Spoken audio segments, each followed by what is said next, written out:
All right, y'all. Back at it again. For any of y'all who are watching this, who have reached out to me recently with the kind words, I really, really appreciate it. It really does mean a lot to me. Thank you for listening. It's awesome to do this, and I hope you're able to take a couple of nuggets outside of my ranting that can help you throughout your day. Gonna remind you about some of the breathing techniques that we've already gone through. The unilateral nostril breathing, make sure to incorporate that into your day. The seal breathing, the breathing as if through a straw, filling up your lungs and maybe holding at the top and releasing through the mouth as if through a straw, holding at the bottom. Again, make sure you're in comfortable and safe environment. Doesn't necessarily have to be quiet or dark or anything like that. That is for the best possible desired outcome.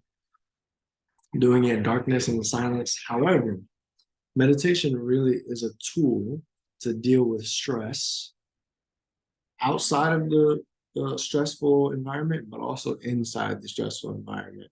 You want to have these tools that if you can only meditate in darkness and silence, then it's not as helpful as it could be. In a situation where you need to calm yourself down in real time in a real stressful event, you want to be able to know that you don't need darkness and silence in order to execute these techniques. You want to be able to use these things in real time to calm yourself down in the moment. You don't want to, or if someone's having a conversation next to you, there's um, maybe it's some kind of a crisis. There's loud sounds going on. You want to be able to, in that moment, calm yourself, calm your mind, because your mind will naturally think, oh, I can't meditate because of this sound or this person's talking or whatever. No, you can meditate through anything, literally anything, if you are calm enough and you can bring yourself as deep internally as possible and block out the external, or even not even necessarily not hear it, but come to peace with, yes, this sound is happening. It's annoying. It's bothering me. It's making me feel uncomfortable. But I'm going to use this thing to override my own biology. So, that being said, let's go into another breathing technique. It's called box breathing. I'm sure many of you have heard of it. Sitting down, cross leg, feet on the ground, spine upright, whatever you feel comfortable doing. Um, Eyes closed, preferably. Going to inhale through the nose for 4 seconds. Hold at the top for 4 seconds. Exhale through the nose for 4 seconds. Hold at the bottom for 4 seconds. So let's begin. In through the nose for 4 seconds. Hold for 4 seconds. Exhale for 4 seconds. Hold for 4 seconds. Inhale for 4 seconds. Hold. Exhale. Hold. Inhale. Hold. Exhale. Hold. And at your own rhythm. following that same cadence.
Going back to your normal breath.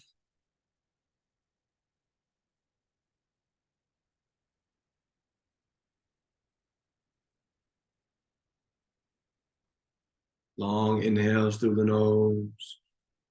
Long exhales through the nose.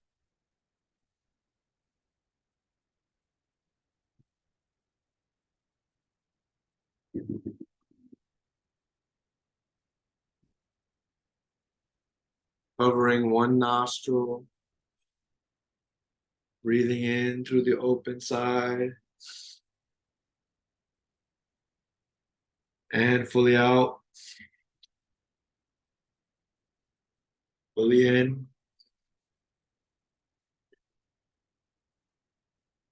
Fully out. Continue.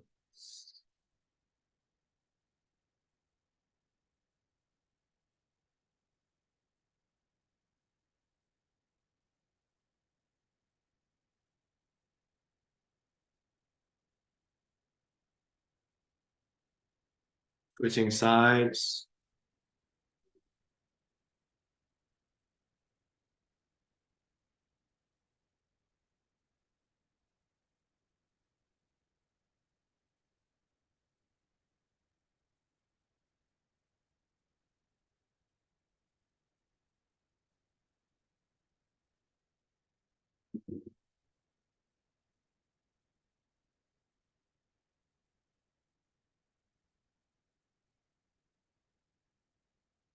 Full exhale through the nose.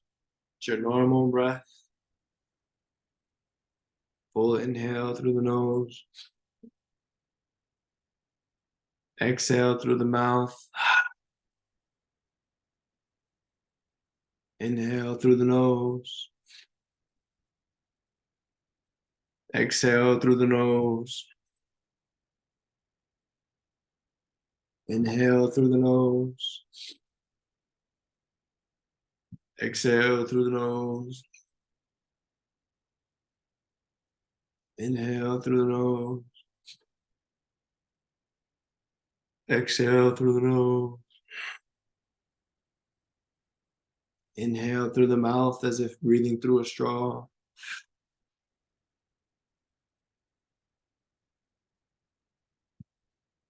Exhale through the mouth as if breathing through a straw.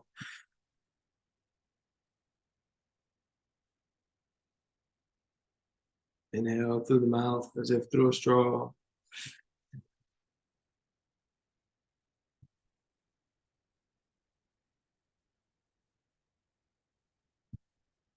Exhale through the mouth through a straw.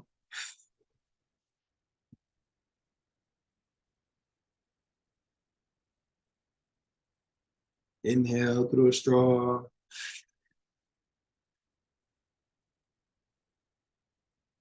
Hold at the apex of the breath. Exhale through a straw. Hold at the bottom of the breath. Inhale through a straw.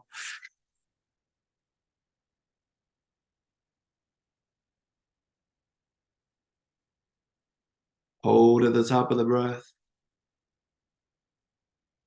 Normal full exhale through the mouth. Inhale through the nose. Exhale through the nose. Return to your natural state of breathing.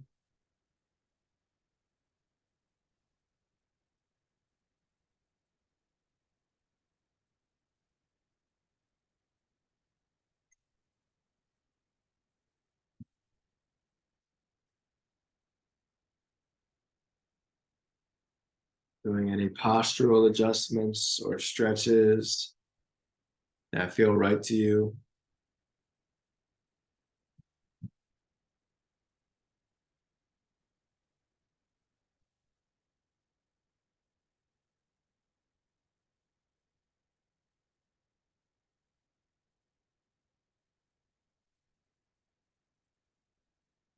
Keeping your eyes closed or gently blinking your eyes open.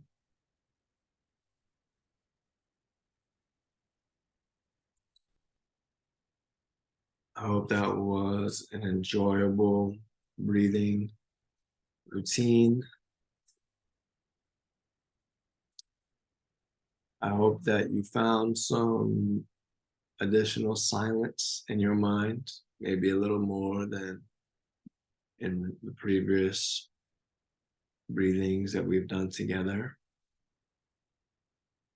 If that was your first time doing the breathings, again, most important is that you're sitting down or laying down if you prefer. Sitting down is best. Spine upright, safe environment around you. Now, I've done these breathings standing up. The reason for that is because I've been doing this for many years now. I'm able to focus on a point in my mind that keeps me centered. For those of you who are new to this, you may feel disoriented, maybe a little dizzy while doing the breath work. That's just from additional oxygen. And it is best to be sitting down and safe. Do not mirror me standing, if you couldn't tell. I hope you feel better than when you went into that. Again, for nothing more than training your lungs, that's a great exercise. You can do all of those things throughout the day, taking a pause, just really just doing one cycle could take less than 20 seconds to do a couple of intentional breaths. And what you're doing is you're oxygenating your cells. Your cells are doing all the repairs and everything that goes into the upkeep of this miraculous body, things that we don't have to do on our own. We are not participating in all of the many things going on throughout our body, thankfully. And what we're doing is you're helping your body help itself. Your cells reproduce at an alarming rate. And so what you're doing is now, even just with one intentional breath, the cells are getting more oxygen than they would have if you didn't take that intentional breath. And so those extra oxygenated cells are reproducing with the more oxygen, which is causing their offspring to be more oxygenated, which allows your body to run more smoothly and also to get to the repairs that maybe you haven't been able to do in the past because your body, your cells haven't had enough oxygen. So you don't need to know why it works. Maybe you just feel good. Hopefully you just feel good. It does help to know why it works, but you don't need to know. Just do it, really.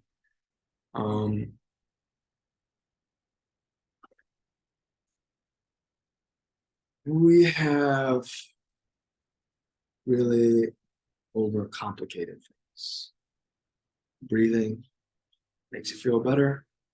It's important, very helpful. Things like sleep, water, we can really dive deeper into those things, but you don't need to know why they work. It just helps for you to participate. So let's go to today. I've been dealing with a issue in my foot. I don't know really what's going on. Luckily, I can't pinpoint it to one thing that I've done because I've been so active. Maybe if I would have taken a rest day, my foot would be fine. Maybe not. But I could pinpoint it to maybe jumping up and down off the pull-up bar, which is pretty high, doing calf raises, doing jumps, jogging and running. Um, the ocean has produced a alarming amount of rocks on the entry point into the water. And last time this happened was about maybe like a year ago. And I decided, oh, I'm not going to walk over all those rocks. It's going to hurt. The ocean crashing on the rocks is bringing all these rocks and, you know, hitting you with rocks in your legs. And, maybe I might cut myself on one of these shells or something. And then I won't be able to work out, blah, blah, blah, blah. And I felt so soft for doing that. And that went on for a while. And that was really big. It was, I mean, part of it is because the water was cold. It was the winter. And so, the mind just made all types of excuses. And before I knew it, I was weeks and months out of the ocean. So I've really been enjoying the ocean lately. So there was nothing going to stop me from getting in there. And so I walked over the rocks and, good experience. Then it hurt. Getting out was pretty tricky. Getting washed up on the shore on the rocks, really on purpose because I didn't want to step for so long. So I just let it wash me onto the rocks and grabbed the rocks and stood up. And it was an adventure, but I'm definitely glad that I did it. I didn't let my foot stop me. I did decide today was an off day, which just meant that I didn't run. And instead, I still did my pull-ups and chin-ups, and I decided to do more of a stagnant routine where I just did a extensive ab routine and push-ups and planks, and I stretched. Still did my reading, still did my journaling and meditation. Got to a really great place of gratitude. This beach really is beautiful, palm trees, beautiful. It's very easy though when I live, just a couple blocks away to go there every day and not really pay attention to the beauty. Yes, I enjoy it. I love being there, but it's easy to that repetitive nature to just kind of take it for granted. But it's so many of the things that I love. I love the ocean. I love the sand. I love the sun. I love the oxygen, the blue skies. My pull-up bar is there, so that's really something I look forward to doing every day. And so yeah, got my morning routine in, and then here I am. So Something I wanted to talk about was hydration. Something that's really important, something I take very seriously. I know how I feel when I am dehydrated, and I do a lot of movement and I sweat a lot. So hydration is very important for me. And one of the reasons that hydration is really important that people never talk about is because when you're sleeping, your body uses all the water that you've retained throughout the day to do all the repairs at night. Your cells need water to do all the repairs. And if you don't have water to access, then your body won't do the repairs. So if you're dehydrated when going to sleep, your body's really not doing the repairs. It's kind of like you didn't sleep that night. So you may wake up feeling tired. You may wake up feeling thirsty or lethargic, low energy. It's mostly because your body didn't do the repairs because it didn't have enough water. So 70% of Americans are dehydrated. Now, does that mean drink more water? For those people and for most people, yes, it does. Most people just don't drink water. They don't even think about drinking water. They drink whatever else they drink, which is not helpful. And they don't like water, whatever that means. And for the other 30%, I'd like to know how many of them are actually overhydrated? Because yes, being overhydrated is a thing. And what does overhydrated really mean? If you drink too much water, then your sodium levels in your body will lower. Your brain is really dependent on your sodium levels being at a certain point and being steady. So one easy hack is pink Himalayan salt, putting one turn of it in a large glass of water, maybe first thing in the morning. And what that does is it allows the salt to get into your bloodstream and get into your muscle tissue, which is hydrating. So really, you're supposed to drink when you're thirsty. You're supposed to drink water when you're thirsty. Most people say they're thirsty and they drink like soda or Gatorade or coffee or tea or whatever. When you're thirsty, drink water. Now, does it mean you're supposed to chug a whole bunch of water? No, because your body can only hold a certain amount of water. So whatever water it doesn't need, it just flushes, which means that you go to the bathroom or the water flushes to your brain. And that's what you don't want. When the water flushes to your brain, it lowers your sodium levels, which lowers your brain's ability. And it also promotes swelling in the brain, which makes you feel sick. So overhydration is a real thing. You're not supposed to actually be sipping water throughout the day if you're not thirsty. If you're thirsty, drink. I mean, again, we have overcomplicated things to a level in which people don't understand how to manage their own bodies. So hopefully you could digest that information, look into it, look it up, do your own research, do tinker with your own experience and see what makes you feel best. So kind of like a simple rule is drink when you're thirsty and then drink maybe a couple extra glasses just to make sure that you're not dehydrated.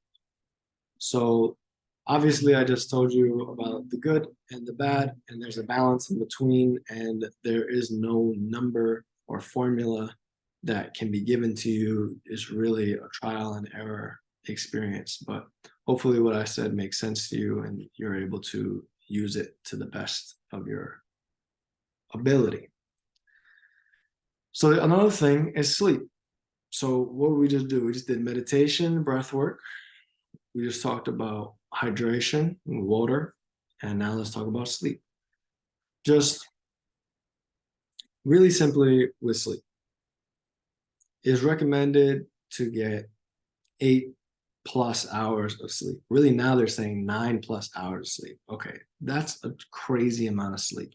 That means throughout your life, at least 1/3 of your life, you were asleep.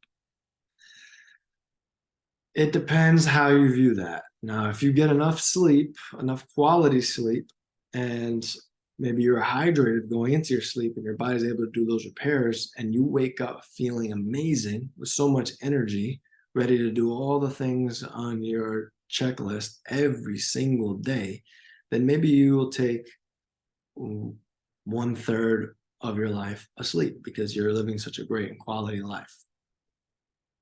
Most people trade sleep not so they can be more productive, but just because they don't want to go to sleep or their sleep patterns are fucked up.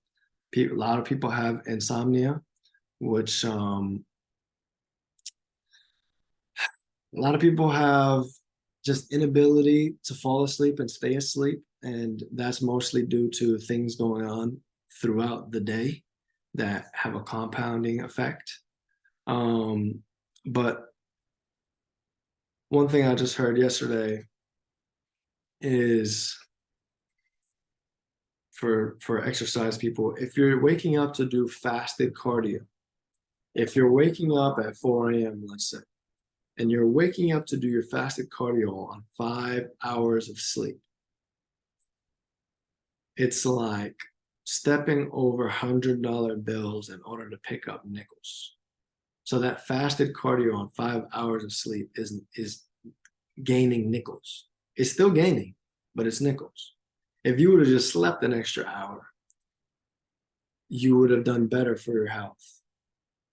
Sleeping promotes fat loss. So again, sleeping promotes fat loss. I'm not saying sleeping. I'm really not. But I would say go to sleep early. I know everyone that I know really goes to sleep pretty late. And the earlier you go to sleep, the more sleep you can get, but also the more beneficial the sleep itself is. There's a lot of each organ really has an allotted time, like a 2 hour time in which it does its repairs. So let's say like 9 to 11, 11 to 1, 1 to 3, this changes in organs. So if you miss that 9 to 11 every night, and you miss that 11 to 1 every night, that certain organ is not getting its repairs ever. So, and then if you pair on top of that, that you have been dehydrated, then you're really not getting those repairs. And if you pair on top of that, the fact that most people are looking at screens right before going to sleep, whether it be the phone or the computer or the TV, blue light blocks your ability to fall into a deep state of sleep. So they say for every 2 hours of blue light you get throughout the day, you can take away 1 hour of sleep at night. The reason being, blue light is particularly bad for you at night. The reason being is your body perceives it as sunlight because we've evolved with the sun only as our only source of light. Yes, we evolved to having fire, but even that is pretty recent. So our body isn't adapted to understanding how to regulate your circadian rhythm based on the blue lights that we use. Particularly, most people are watching TV before going to sleep for hours. So if you're having trouble falling asleep and staying asleep, that really could be why. And at very minimum, spending 1 hour off any type of screen or technology before sleep and 1 hour upon waking off of technology can really help regulate your circadian rhythm, which has all kinds of health benefits. So going to sleep 1 hour earlier is also has been shown to lower depression by 27%. So it really does show the power of sleep, because sleep is really the foundation of health. How you sleep really tells a lot about how your body is doing. So now the only way you can really get less sleep and still be okay is by doing transcendental meditation. There are plenty of yogis who sleep less than 3 hours a night, but they're meditating for who knows how long during the day. And meditation is actually more powerful than sleep in terms of the effects, the positive effects on the body. Now, most people are not going to meditate. Most people are not going to do the breath work, and they're not going to do it on their own. That's for sure. So, at very minimum, you can optimize your sleep to the best of your ability. So, again, some things you can do is hydrate properly, get a little bit of pink Himalayan salt, just a dash in your water, maybe once a day, and stay off the screens 1 hour before bed and 1 hour after waking. And also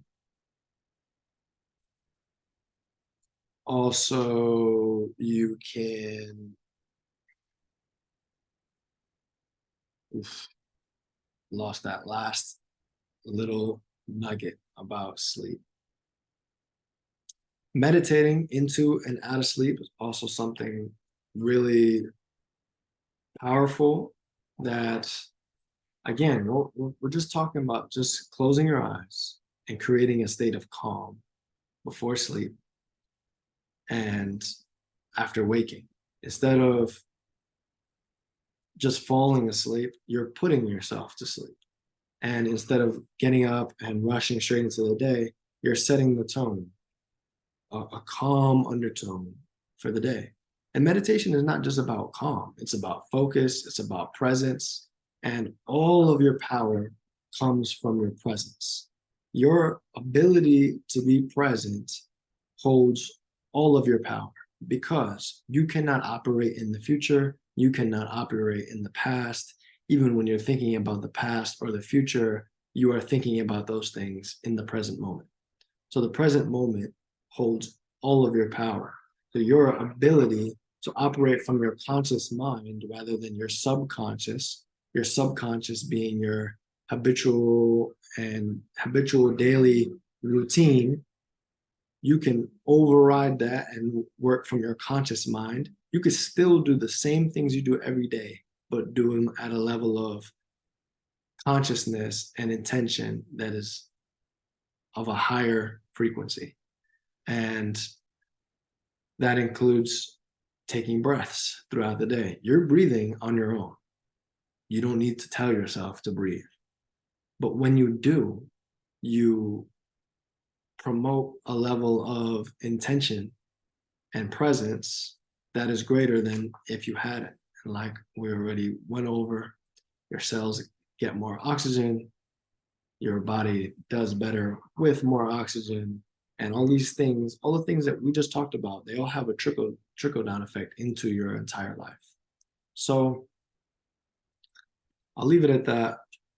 Hopefully that does something for you. Hopefully, even if you just take one little thing out of that, you can begin to implement it into your daily routine and start living a healthier lifestyle. So again, thank you so much. Please leave some comments. Let me know what you think. I appreciate all of you for watching. Thank you. Have a great day.